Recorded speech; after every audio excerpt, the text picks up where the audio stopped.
Bien, buenas tardes compañeros, me confirman otra vez por favor y si se escucha claro.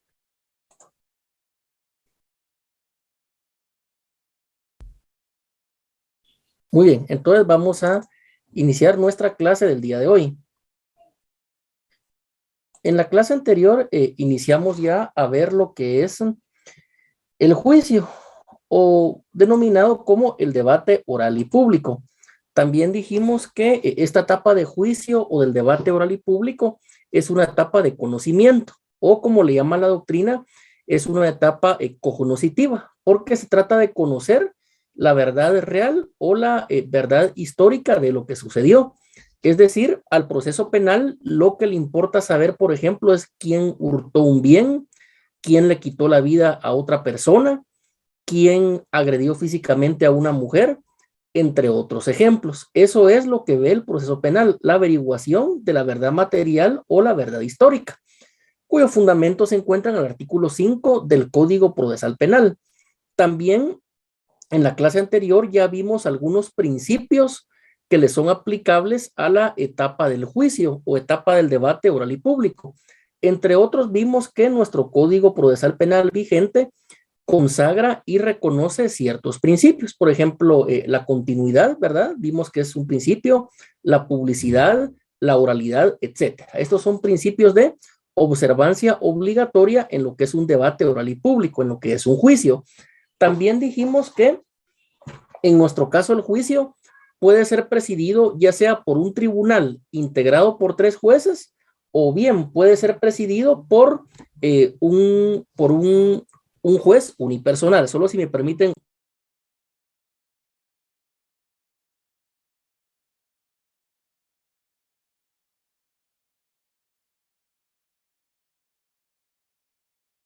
Entonces les decía que puede ser de manera unilateral, es decir, puede ser un juez unipersonal o bien puede ser el tribunal integrado por 3 jueces dependiendo el delito que se esté juzgando. Y ya pasando a desarrollar este tema, vamos a ver lo que regula el Código Procesal Penal. Todo esto previo ya a pasar al área práctica, a ver algunas audiencias, algunas incidencias que se presentan durante la etapa del juicio. Acá en pantalla tenemos lo que es el desarrollo del debate oral y público, el cual está regulado a partir del artículo 368 del Código Procesal Penal. Ahí habla de la apertura. Nosotros sabemos que la apertura es cuando se inicia un debate, es cuando se abre un debate, es el inicio. Allí el juez presidente del tribunal o bien el juez unipersonal declaran abierto el debate oral y público, pero previo a ello hay algunas formalidades que se deben de observar en la práctica. Por favor, alguien que lea acá el artículo 368.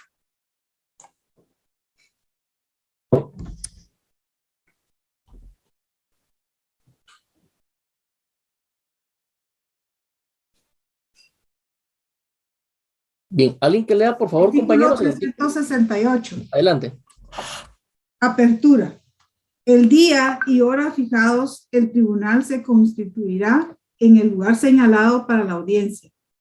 El presidente verificará la presencia del Ministerio Público, del acusado y su defensor, de la víctima o agraviado y de las demás partes que hubieran sido admitidas y de los testigos, peritos o intérpretes que deban tomar parte en el debate. El presidente del tribunal declarará abierto el debate, advirtiendo al acusado sobre la importancia y el significado de lo que va a suceder y la atención que debe prestar en la audiencia. Inmediatamente concederá la palabra en su orden a la parte acusadora y defensa para que presten sus alegatos de apertura. Muy bien. Entonces, acá vemos cómo este inicio del debate es, ¿verdad, compañeros? Más o menos como lo que podemos apreciar en las películas, ¿verdad? Cómo es que el tribunal ingresa a la sala de debates. Acá tenemos primero el día y la hora fijados. Lo primero que hay que mencionar en este tema del juicio es que el día y hora fijado para el debate se le va a notificar a los sujetos procesales al finalizar la audiencia de ofrecimiento de pruebas, la cual ya vimos con anterioridad.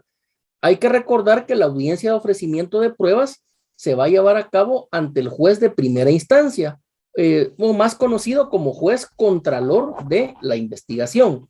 Entonces, allí lo que sucede es que cuando el juez, él resuelve y él decide qué medios de prueba va a aceptar y cuáles no, para que sean diligenciados durante el desarrollo del debate oral y público, allí de una vez, al finalizar, se le va a indicar a las partes cuál es la fecha de inicio del debate. ¿Y cómo es que sucede eso? Es porque el juzgado de primera instancia llama o coordina con el tribunal de sentencia y pregunta para qué día hay disponible fecha para el inicio de un debate oral y público. De esa cuenta el tribunal indica la fecha y ya únicamente el juez, al finalizar esa audiencia de ofrecimiento de pruebas, él indica cuál es el día y la hora para comparecer ante el tribunal sentenciador al inicio del debate oral y público. El fundamento de esto que les estoy hablando está en el artículo 344 del Código Procesal Penal. Entonces, esta parte que tenemos subrayada donde dice el día y hora fijadas, relacionémoslo por favor con el artículo 344 del mismo Código Procesal Penal. Esa sería la concordancia. Vamos a retroceder aquí para poderlo leer.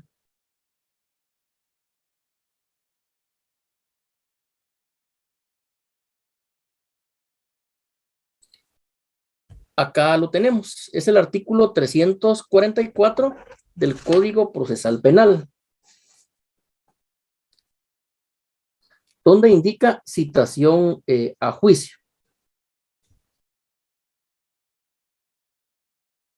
Por favor, alguien que lo lea.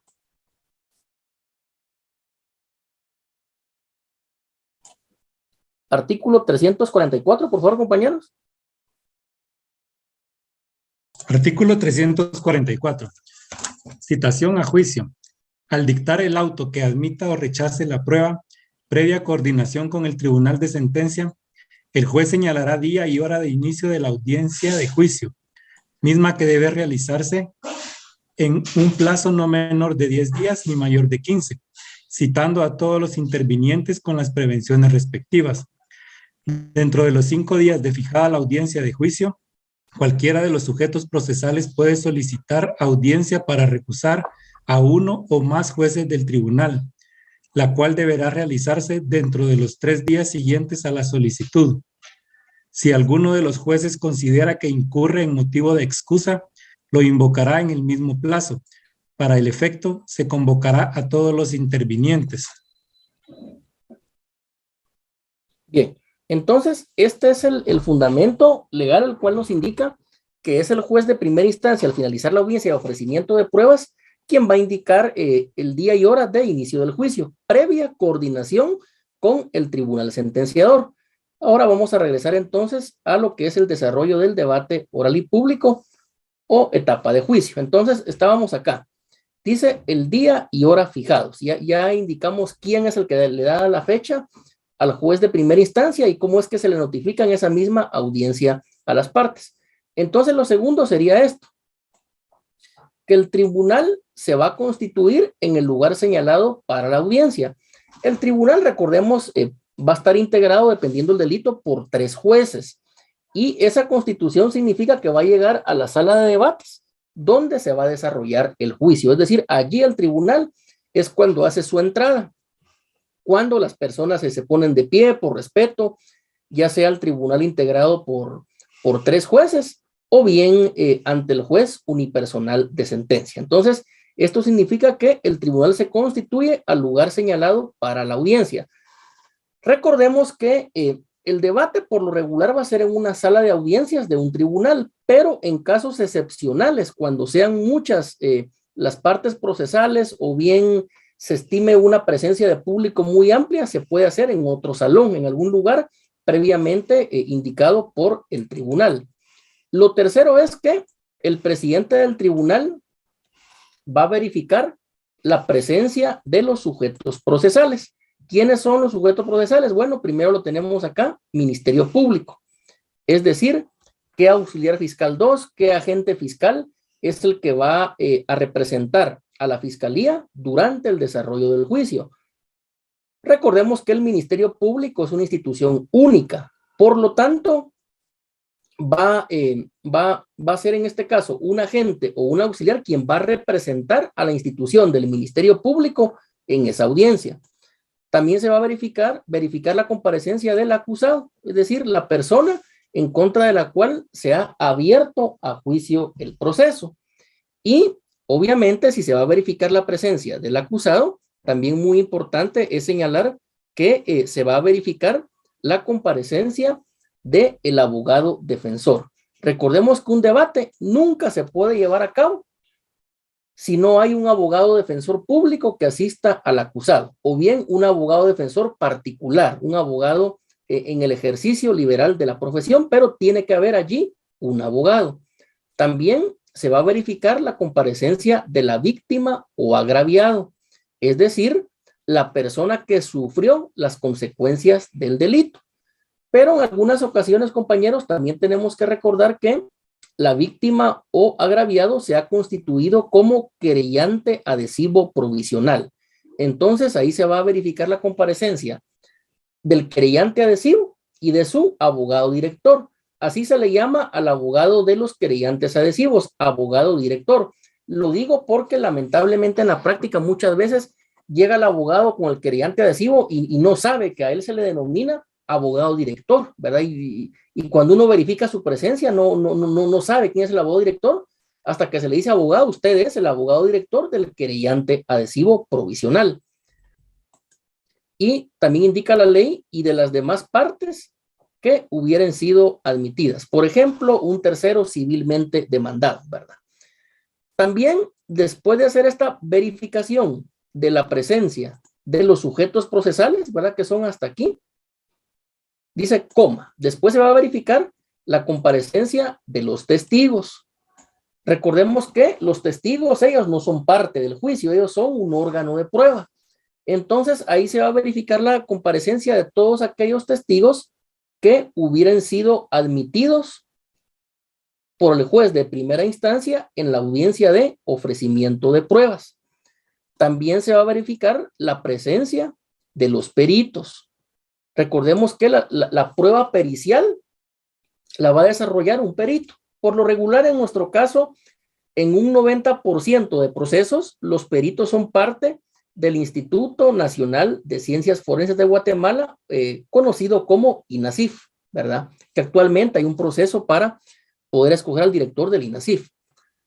También se va a verificar la comparecencia de los intérpretes, si es que es necesario, porque decíamos en la clase anterior que no importa si la persona, su idioma materno es un idioma maya, o es un idioma extranjero, o es idioma de lenguaje de señas, tiene que existir un intérprete que en este caso asista, sobre todo a la persona acusada, pero también el intérprete puede contribuir a interpretar la declaración de algún testigo o algún perito inclusive que no hablen el idioma español. Para esto son los intérpretes, ¿verdad? En un debate puede haber un intérprete de más de un idioma, puede haber un intérprete, por ejemplo, de cachiquel, pero también un intérprete de idioma man, y también puede haber un intérprete de lenguaje de señas para alguna persona que tenga algún padecimiento auditivo. Entonces, reitero, es importante verificar también la presencia de los intérpretes, porque la ley así lo indica. ¿Qué más va a hacer el juez presidente del tribunal? Nótese que primero se constituye en el lugar de la audiencia. Posteriormente verifica la comparecencia de sujetos procesales. Y es después de verificada la comparecencia de los sujetos procesales que el presidente va a declarar abierto el debate. Algunos dicen, ¿verdad? En la práctica es que el juez aperturó el debate, pero la ley dice que lo va a declarar abierto. ¿Por qué hasta este momento el juez va a declarar abierto el debate? Pues muy sencillo, porque por ejemplo, sin Ministerio Público, sin un representante del Ministerio Público, no puede iniciar el debate. Sin abogado defensor, no puede tampoco iniciar el debate. Si la persona, su idioma materno es distinto al español y no hay un intérprete, tampoco se puede iniciar el debate. Entonces, es hasta después de verificar que por lo menos Fiscalía acusado, defensor e intérprete están presentes, que el presidente del tribunal va a declarar abierto el debate.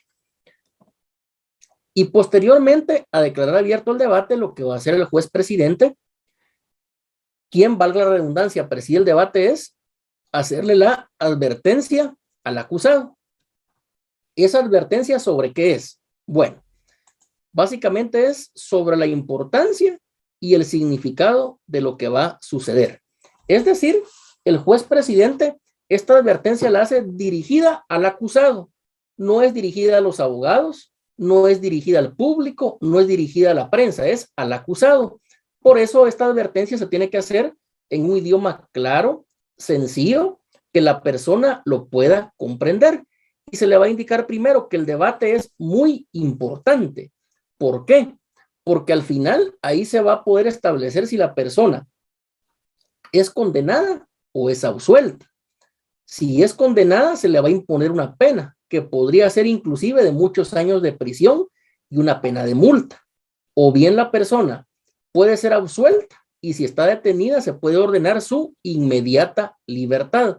Por ello es que es importante explicarle esto en palabras claras y sencillas, es decir, la importancia y el significado de lo que va a suceder. También al señor acusado se le va a explicar sobre esto, que debe de prestar atención a todo lo que suceda en la audiencia. ¿Por qué? Porque recordemos que al acusado más adelante se le va a dar la oportunidad de declarar. Entonces él tiene que poner atención, tiene que prestar atención, escuchar los argumentos del Ministerio Público, escuchar los argumentos del querellante adhesivo, etcétera, y también de las indicaciones que dé el juez presidente. Por ello, reitero, se le debe indicar que debe de prestar atención.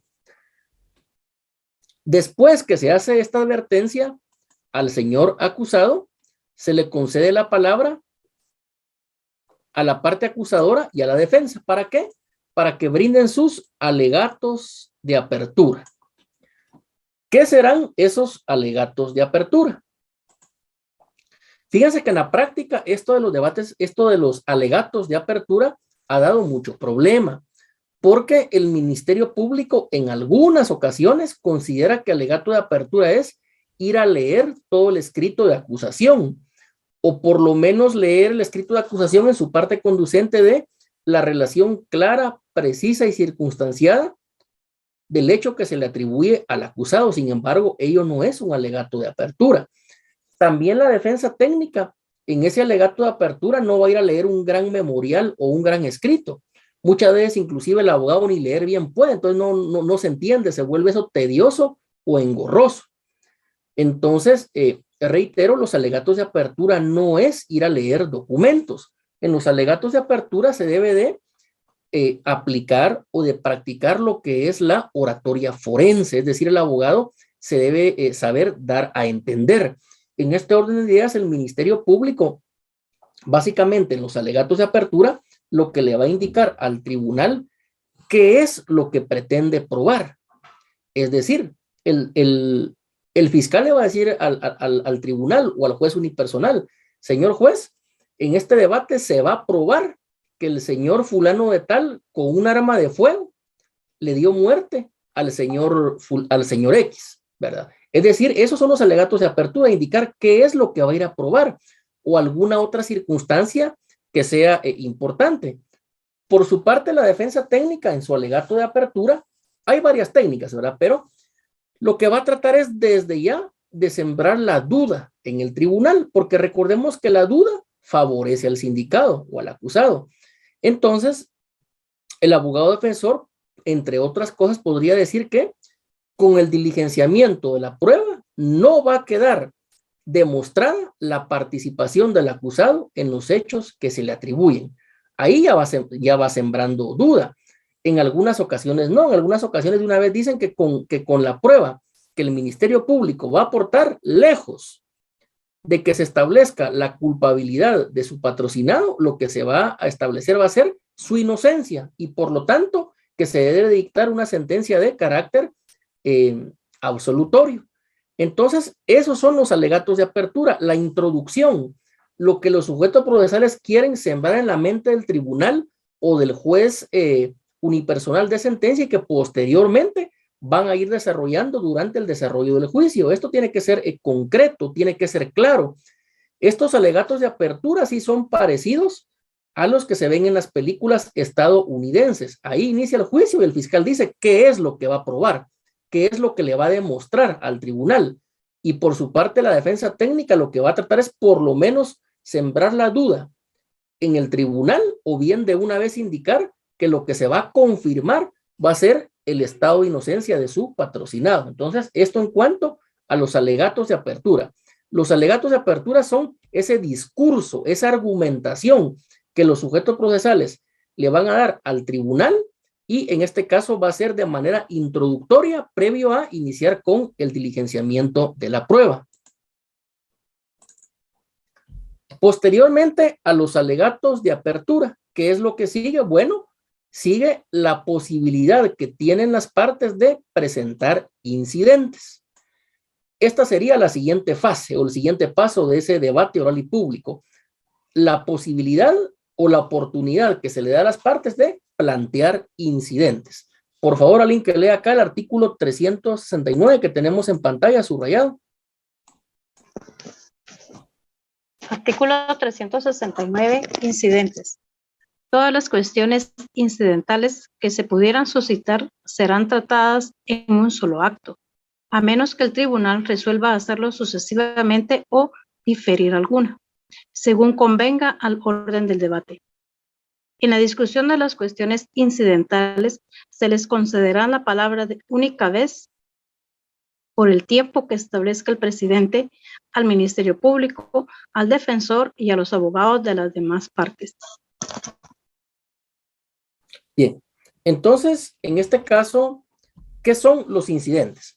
Acá, como su nombre lo indica, los incidentes son cuestiones incidentales o accesorias a lo principal. En este caso, lo principal para el Ministerio Público es demostrar la acusación y que la persona sea condenada. Para la defensa técnica, el argumento principal va a ser que sea absuelto su patrocinado. Entonces, en esta fase, acá se pueden presentar incidentes. Recordemos nosotros otras clases de proceso. Por ejemplo, en un proceso civil se pueden presentar incidentes. En uno penal también se pueden plantear, por ejemplo, excepciones. Entonces, en este caso, aquí hablamos de las cuestiones incidentales. Fíjense que acá algo muy importante es que estos incidentes son innominados, es decir, que no tienen un nombre, no existe una lista en el Código Procesal Penal que digan, usted puede, durante el desarrollo del juicio, presentar estos incidentes. No, aquí es abierto, aquí lo va a dejar a la creatividad o al conocimiento que tenga cada abogado o que tenga cada fiscal. Entonces, ¿cuáles son las cuestiones incidentales? Bueno, pueden ser varias.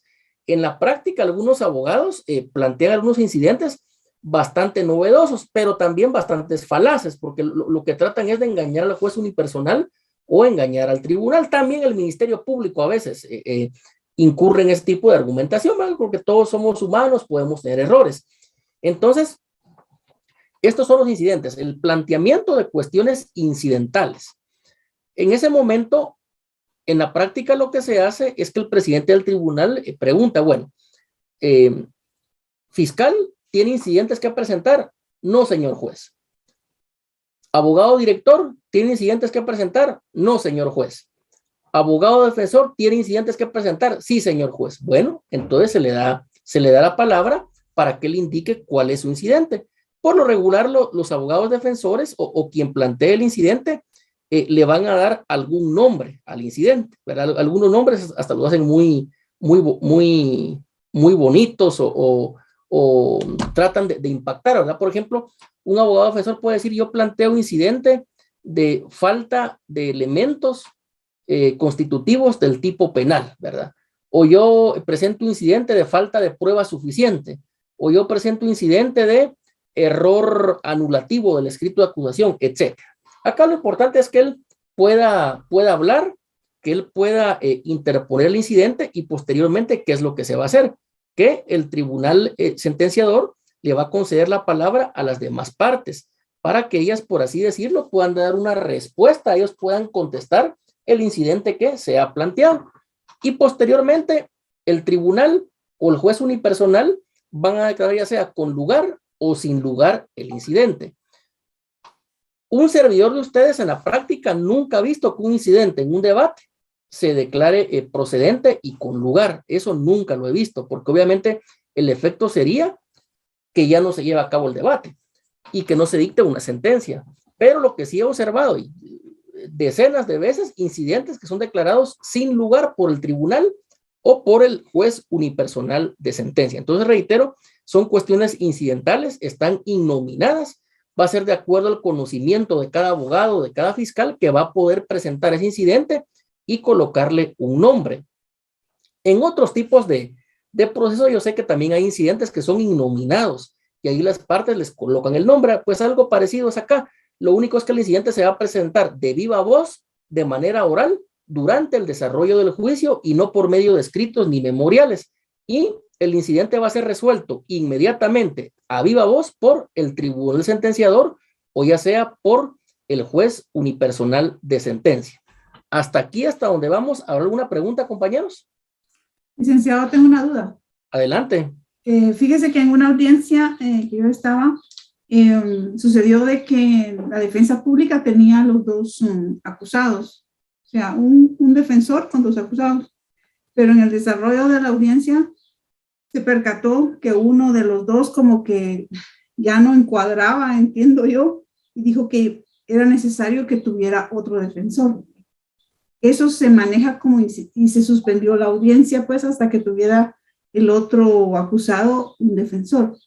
¿Eso es incidente o es suspensión del debate?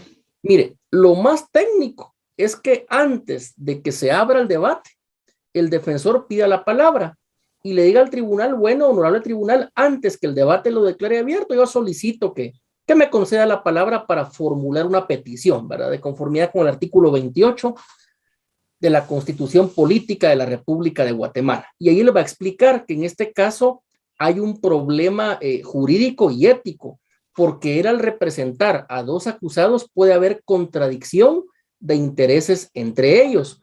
Por lo tanto, lo apropiado es que al otro sindicado se le nombre otro abogado defensor. Es que fíjese, licenciado, que fue hasta que declaró uno de ellos que se percataron de que mejor debería de tener. Sí, por eso repito, lo más técnico es al inicio, ¿verdad? Entonces la audiencia se programa para otro día al inicio y ya cada quien con su abogado defensor. Podría ser que en estas cuestiones incidentales también se haga, porque reitero, esto es algo incidental, algo accesorio, esto no es lo principal, no es el fondo del asunto. Podría ser también que por medio de un incidente se le pida al tribunal que al otro sindicado se le pueda dar un abogado defensor, también eso se puede hacer. Ahora bien, en este caso, sí, lo que sucede es que más adelante vamos a ver que al acusado se le da la oportunidad de declarar, se le da la oportunidad que él contradiga, que él exprese sus motivos, que él pueda explicarle al tribunal qué fue lo que pasó.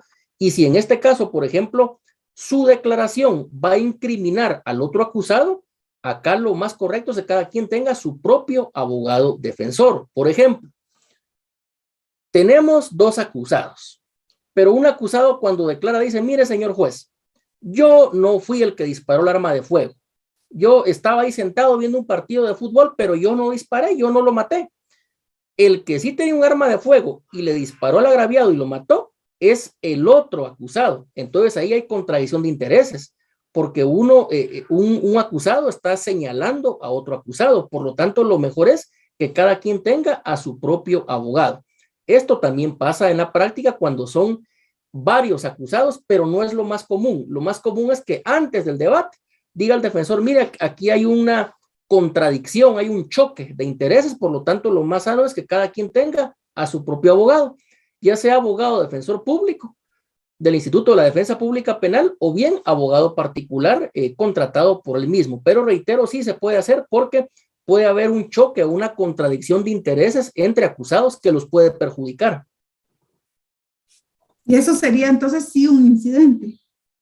Se puede antes, se puede como incidente, se puede después. La ley no No lo prohíbe y reitero, por sea, ejemplo, mi duda si era incidente esa. se puede de las tres maneras, pero en ese caso que un acusado señale al otro, ahí sí cada quien tiene que tener un abogado individualmente.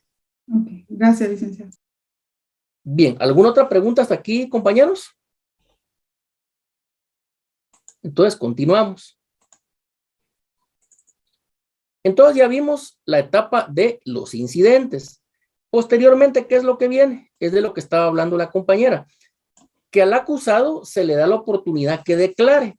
Esta declaración que el acusado tiene derecho a realizar en el debate o en el juicio, ¿en qué consiste? Bueno, esa declaración es que le pueda explicar al tribunal qué fue lo que pasó, que él dé su versión, que él pueda contradecir la teoría del Ministerio Público, que él pueda contradecir esos alegatos de apertura que el Ministerio Público realizó. Entonces, esa es la declaración del acusado.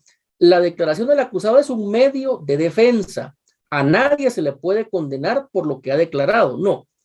Esa declaración, reitero, únicamente se va a tomar en cuenta como un medio de defensa del acusado, pero no es un órgano de prueba. Únicamente es un medio de defensa. Entonces, sobre la declaración del acusado, alguien que lea acá en la pantalla, por favor. Artículo 370. Artículo 370.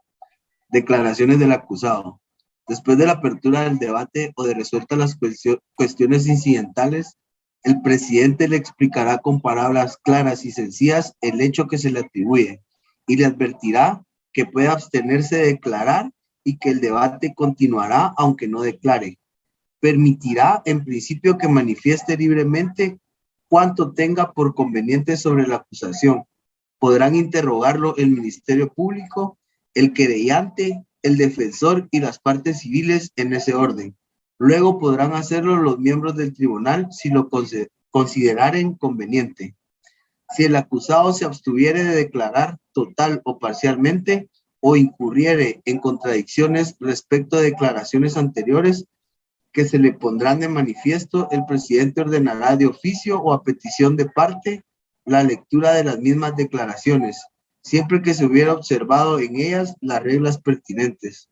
Posteriormente a su declaración y en el curso del debate, se le podrán formular preguntas destinadas a aclarar su situación. Bien, entonces acá lo tenemos.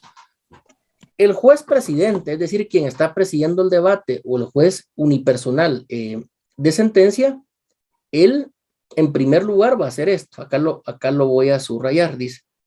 Le va a explicar al acusado con palabras claras y sencillas el hecho que se le atribuye.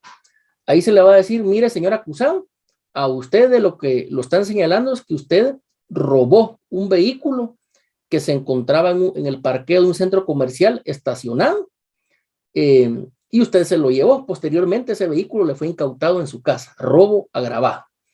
O se le va a decir, mire, señor acusado, a usted lo que se le atribuye es que usted falsificó una escritura pública y por lo tanto usted pretendió desapoderar a su abuelito de un terreno en Escuintla. Es decir, con palabras claras y sencillas, ¿qué es lo que según el Ministerio Público hizo el acusado? Posteriormente, el juez le va a advertir que él puede abstenerse de declarar. Es decir, si él quiere, declara, si no quiere, no declara.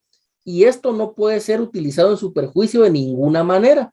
No puede ser obligado a declarar porque, reitero, la declaración es un medio de defensa, no es un órgano de prueba. Y acá es donde él puede manifestar libremente cuanto tenga por conveniente sobre la acusación. Es decir, él puede dar explicaciones, justificaciones, intentar demostrarle al tribunal qué fue lo que sucedió o quién fue el verdadero culpable, etcétera. Todo lo que él estime pertinente. Posteriormente a que el acusado ha declarado, se le va a conceder la palabra al Ministerio Público en primer lugar, después al querellante y por último al defensor para que le puedan formular preguntas, es decir, interrogatorio. Pero también hay que recordar que si el acusado no quiere contestar preguntas o interrogatorio, no se le puede obligar. Porque recordemos que hay un derecho fundamental que indica que a ninguna persona acusada se le puede obligar, es decir, a la fuerza, a declarar. Y también este artículo nos hace una aclaración, y es acá. Cuando el acusado se ha abstenido de declarar. Reitero, el acusado tiene el derecho de abstenerse de declarar. En este caso, siempre que el acusado dice, en la práctica, ¿verdad?, dice, me abstengo de declarar, ahí termina, se continúa con la siguiente fase del debate oral y público. Entonces, la declaración del acusado básicamente aquí está disgregada. Primero, el juez presidente le explica con palabras claras y sencillas de qué lo están acusando. En segundo lugar, le indica que puede abstenerse de declarar. Y en tercer lugar, él va a permitir que él se manifieste libremente, que declare con libertad, sin que nadie lo esté coaccionando. Y por último, le concede la palabra a las partes para que le puedan formular preguntas, para que lo puedan interrogar. No obstante eso, ya dijimos que si el sindicado no quiere contestar esas preguntas, no se le puede obligar de ninguna manera, porque también ese silencio es parte de su derecho de defensa. Y por lo tanto, por no contestar preguntas, no se le puede condenar de ninguna manera. En algunas ocasiones es más de un acusado, puede ser 2, 3, 60, 100 acusados, ¿verdad? Y en este caso, aquí indica en nuestro Código Procesal Penal que si son varios acusados, el juez podrá alejar de la sala a los demás. ¿Para qué? Para que no escuchen lo que el otro esté diciendo, sino que cuando ellos declaran lo hagan espontánea y libremente, sin andar inventando nada o copiar lo que diga otro acusado. Posteriormente, tenemos una fase que es muy técnica y es muy importante. No siempre se da, pero en algunos casos muy excepcionales se puede dar, es la ampliación de la acusación. Recordemos, compañeros, que la acusación ya la ha presentado el Ministerio Público. Por esa acusación, el juez de instancia abrió a juicio, ¿verdad? Pero aún en el debate, la Fiscalía podría ampliar esa acusación bajo ciertos supuestos. También en la práctica, yo nunca he visto que en algún debate el Ministerio Público amplíe la acusación, pero sí se puede hacer.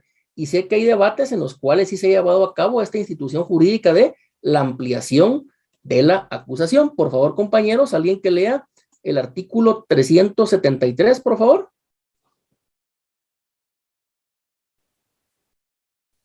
Artículo 333. Ampliación de la acusación. Durante el debate, el Ministerio Público podrá ampliar la acusación por incluso de un nuevo hecho a una nueva circunstancia que no hubiera sido mencionado en la acusación o en el auto de apertura del juicio y que modificare la calificación legal o la pena del mismo hecho objeto del debate o integrare la continuación delictiva. En tal caso, con relación a los hechos o circunstancias atribuidos en la ampliación, el presidente procederá a recibir nueva declaración al acusado e informará a las partes que tienen derecho a pedir la suspensión del debate para ofrecer nuevas pruebas o preparar su intervención. Cuando este derecho sea ejercido, el tribunal suspenderá el debate por un plazo que fijará prudencialmente, según la naturaleza de los hechos y la necesidad de la defensa. Los hechos o circunstancias sobre los cuales verse la ampliación quedarán comprendidos en la imputación. Bien, entonces, compañeros, reitero, esta ampliación de la acusación es una facultad que tiene el Ministerio Público. Es decir, que hay alguna nueva circunstancia o algún elemento que en este caso agraven la situación del hecho que supuestamente cometió el acusado. Bueno, en estos casos existe una ampliación de la acusación. Pero cuando el Ministerio Público amplía la acusación, hay que dar un tiempo prudencial para que la defensa técnica prepare sus medios de defensa para poder, valga la redundancia, objetar o defenderse de esta ampliación de la acusación. Y esto también lo expone nuestro Código Procesal Penal en el artículo 374, ¿verdad? Que en este caso también se puede advertir sobre esa posible modificación de la calificación jurídica, pero acá lo importante es esto. Este párrafo es el conducente, que dice que cuando este derecho sea ejercido, el tribunal suspenderá el debate por un plazo que fijará prudencialmente según la naturaleza de los hechos y la necesidad de la defensa. ¿Para qué es este plazo? para que la defensa se prepare, para que sepa de qué es esa ampliación de la acusación y que prepare sus medios de prueba. Ahora bien, esta modificación de la calificación es porque recordemos que al finalizar el debate, el tribunal puede condenar por el delito por el cual fue acusado el sindicado o puede condenar por un delito distinto. Por eso se advierte que al finalizar el debate, el tribunal puede hacer esa modificación de la calificación jurídica. Por ejemplo, la acusación era por robo. El tribunal puede condenar por hurto. La acusación era por violación. El tribunal puede condenar por agresión sexual. Y un último ejemplo. La acusación puede decir asesinato, pero la sentencia condenatoria puede ser por un delito de homicidio en estado de emoción violenta. Entonces, es la modificación que el tribunal le puede hacer a esa calificación jurídica que es por la cual se ha abierto a juicio el proceso. Entonces, compañeros, hasta acá algo muy importante. Creo que no lo tenía en pantalla, lo voy a colocar otra vez. Acá está. Es el artículo 374, es la modificación de la calificación jurídica. Ahora bien, hasta acá hemos visto, por así decirlo, toda esa fase introductoria, toda esa fase donde nace el juicio, donde nace el debate oral y público, pero aún no hemos llegado a la esencia, quizás a lo más importante del debate oral y público. ¿Cuál es? El diligenciamiento de los medios de prueba. Recordemos que al final una persona va a ser condenada por los medios de prueba que hayan, o bien va a ser absuelta por la falta de medios de prueba idóneos. Pero, reitero, todo lo que vamos acá, todas estas fases o etapas, que ya más adelante también vamos a mandar un diagrama, un flujograma de cómo es el debate, esta es una parte introductoria. Solo previo a ello, Edgar pide la palabra. Adelante. Gracias, licenciado. Buenas noches. No pregunté en su momento cuando estaba viendo los incidentes, que hasta ahorita me surgió la duda, con relación a los hechos notorios. Si eso hasta el momento del diligenciamiento de la prueba es que se hace la petición, o no sé cómo es el procedimiento, o si también se plantea como incidente.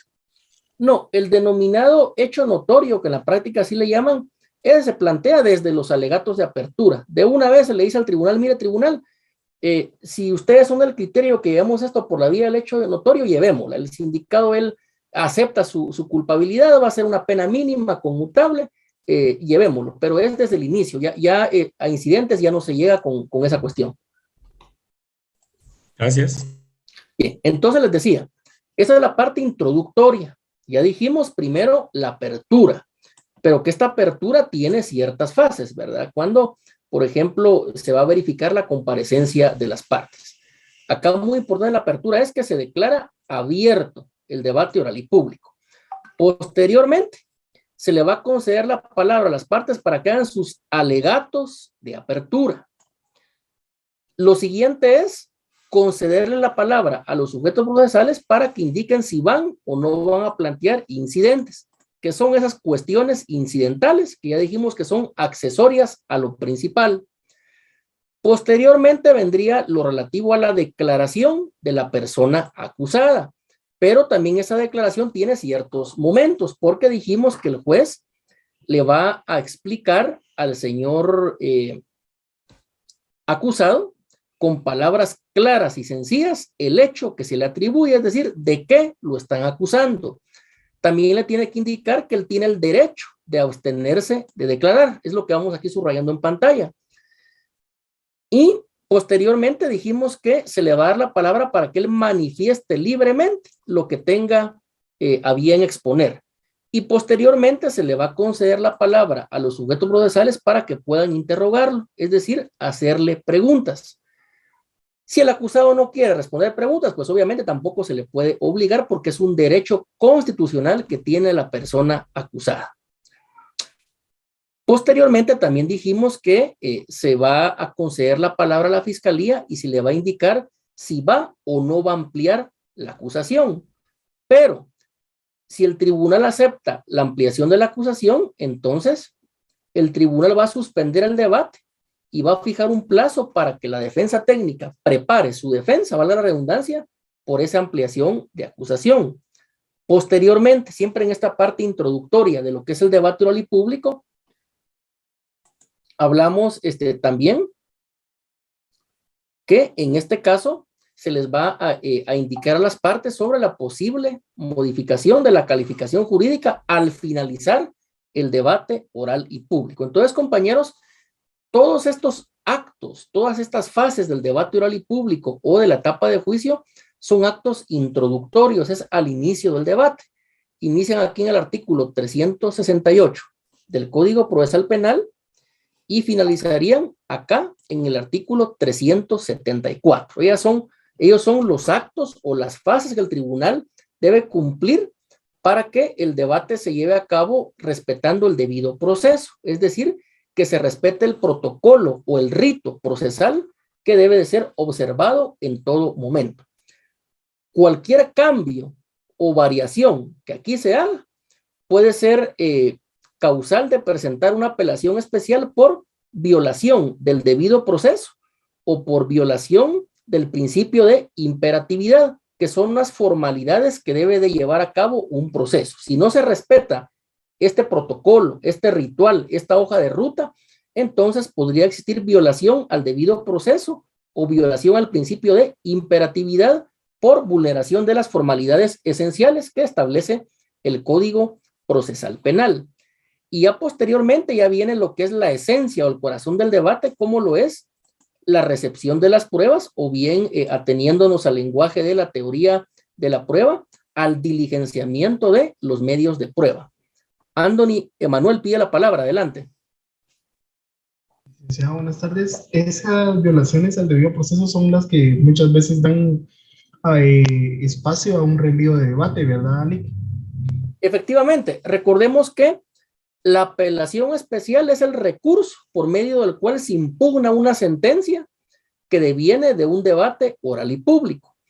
Si la sentencia es por motivos de forma, entonces lo que se va a ordenar es el reenvío. ¿Qué quiere decir? Que se haga nuevamente el debate ante otro tribunal o ante el mismo tribunal, pero integrado por diferentes jueces, porque recordemos que el debido proceso son aspectos de forma. Entonces, sí, violar el debido proceso, violar las formalidades que la ley establece, esto es una causal para poder interponer un recurso de apelación especial y que posteriormente la sala ordene el reenvío, es decir, la repetición del debate, pero por otros jueces, no por los jueces que vulneraron el debido proceso.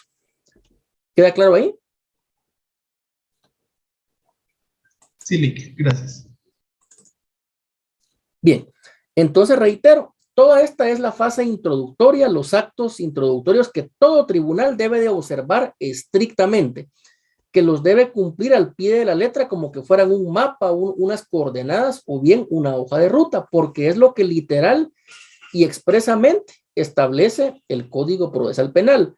Se le llaman formalidades, pero ustedes, compañeros, ya se dieron cuenta que no tiene formalismos excesivos o ritualismos excesivos, no. Se llaman formalidades porque son actos o son etapas que se tienen que ir cumpliendo durante el desarrollo del juicio de manera obligatoria, pero esto está desprovisto de formalismos, de ritualismos, de memoriales escritos o bien de ciertos actos que van más allá de la razón. No, es de una manera lógica, sencilla y clara, pero se debe de cumplir con cada uno de estos actos previo a llegar a lo que es el diligenciamiento de las pruebas. Entonces, ya en cuanto a recepción de pruebas, que tal y como digo sería el corazón o el núcleo del debate oral y público, solo levanta la mano Mildred, adelante.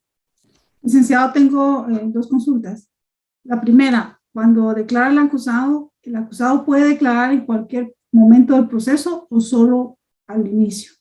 Sí se puede. Él puede declarar 2 o 3 veces en cualquier parte del juicio, pero digamos que su oportunidad principal, la primera oportunidad que le da al tribunal que declare es esta, al inicio del debate, pero después también lo puede hacer. Lo otro es en cuanto a la ampliación de la acusación. Igual yo vi un juicio donde inició el Ministerio Público diciendo que el delito por el que habían puesto que habían definido en la acusación era lesiones graves, pero la persona por esa lesión perdió el sentido del oído, y entonces lo iban a modificar a lesiones gravísimas. Eso también es parte de la ampliación de la acusación, pues, porque yo veo que aquí dice que modificar la calificación legal, pero no sé, usted me dirá. Sí, ese es un ejemplo, porque en este caso a lo mejor él estaba acusado de lesiones graves y ahora es por lesiones gravísimas. Entonces, ese es un ejemplo de lo que se podría tratar en la fase de ampliación de acusación. Gracias, licenciado. A ver, pide nuevamente la palabra Anthony Emanuel.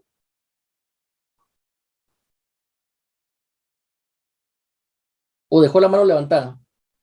Sí, disculpe. Bien. Entonces, bien, previo a continuar, ¿alguna otra pregunta, compañeros, sobre estos actos del debate? Licenciado, buenas noches. Adelante. Licenciado, perdón, una pregunta. Usted estaba hablando ahorita lo que la compañera Milo le estaba comentando sobre la ampliación de la demanda. En este caso, cuando el Ministerio Público cambia la calificación jurídica del delito, en este caso sería una acusación alternativa, ¿no? ¿O ya es muy distinto? No, es distinto. Solo una explicación en primer lugar. No es ampliación de la demanda porque no estamos en procesal civil y mercantil. Es ampliación de la acusación porque estamos en penal. En segundo lugar, es distinta la ampliación de la acusación a lo que es la acusación alternativa. Porque la acusación alternativa, esa sí ya va en el escrito de acusación y el juez en la etapa intermedia, él resuelve si acepta o no acepta la acusación alternativa, pero la acusación alternativa siempre va a ser por un delito menor. Es decir, acusación principal, asesinato. Acusación alternativa, homicidio. Acusación principal, violación agravada. Acusación alternativa, agresión sexual. Por ejemplo, acusación principal, delito de femicidio consumado. Acusación alternativa podría ser un delito de homicidio, etcétera. Pero reitero, la acusación alternativa siempre va a ser por un delito que tenga una pena menor, por hechos menos graves. Miren, esto es tan importante porque lamentablemente el Ministerio Público, lo digo académicamente y con el respeto que merece el Ministerio Público, aún presenta acusaciones por delitos más graves. Eso es antitécnico, es antijurídico. Hasta la Corte Interamericana de Derechos Humanos ha dicho en sus fallos que eso no es legal y tampoco es justo. ¿Cómo va a ser que a una persona la acusen? Acusación principal, hurto. Acusación alternativa, robo agravado. No, no se puede porque es más grave. O por ejemplo, dicen equivocadamente algunos, que son la minoría, ¿verdad? Acusación principal, delito de homicidio en estado de emoción violenta. Acusación alternativa, delito de asesinato. Eso no se puede, es antitécnico. Siempre es acusación principal, el delito más grave. Acusación alternativa, el delito más leve, porque la pena es menor, ¿verdad? Entonces, en este orden de ideas, es que esa acusación principal y la alternativa siempre van en el escrito de acusación, es el Ministerio Público el que lo pide, y es en la audiencia de etapa intermedia donde el juez decide si acepta o no acepta la acusación alternativa. En cambio, cuando existe ampliación de la acusación, esto lo que va a hacer es que va a empeorar la situación de la persona acusada porque van a ser nuevos hechos, o bien se le va a modificar la calificación jurídica, pero por un hecho, por un delito más grave. Por ello es que se interrumpe el debate y se le da un tiempo a la defensa para que se prepare ante esos nuevos hechos más graves que le están endilgando a su patrocinado. Entonces, esa sería la diferencia. Acusación alternativa es distinto a lo que es ampliación de acusación.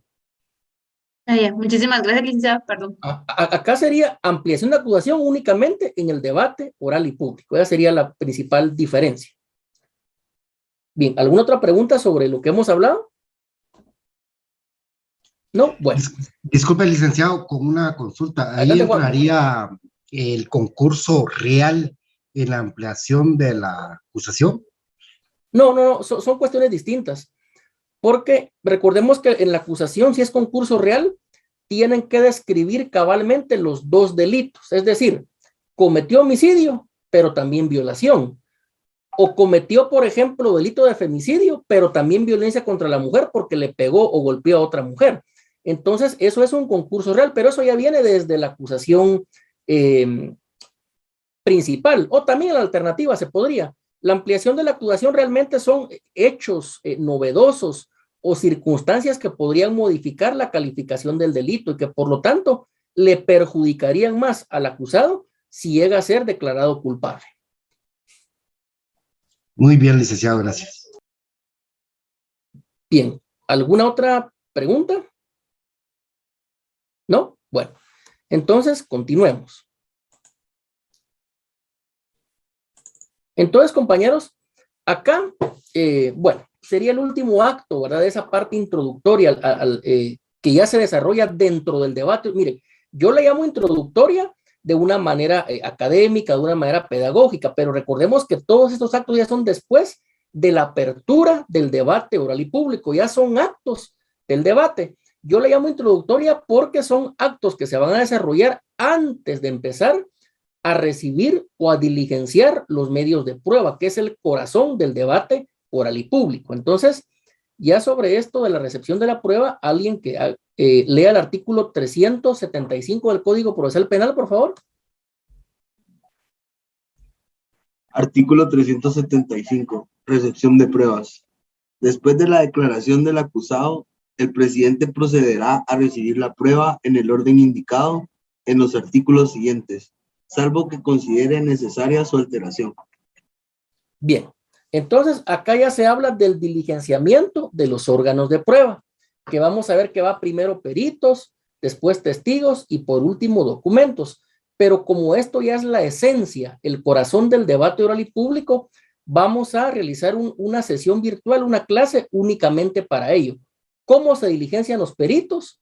¿Cómo se diligencian los testigos? ¿Cómo se diligencian los documentos? O bien la prueba científica o la prueba material que está tan de moda. Entonces, por el día de hoy, vamos a terminar ahí. En la siguiente clase vamos a desarrollar lo que es el diligenciamiento de los órganos de prueba. Entonces, por el día de hoy, compañeros, finalizamos allí la clase. Que tengan todos una buena tarde. Gracias.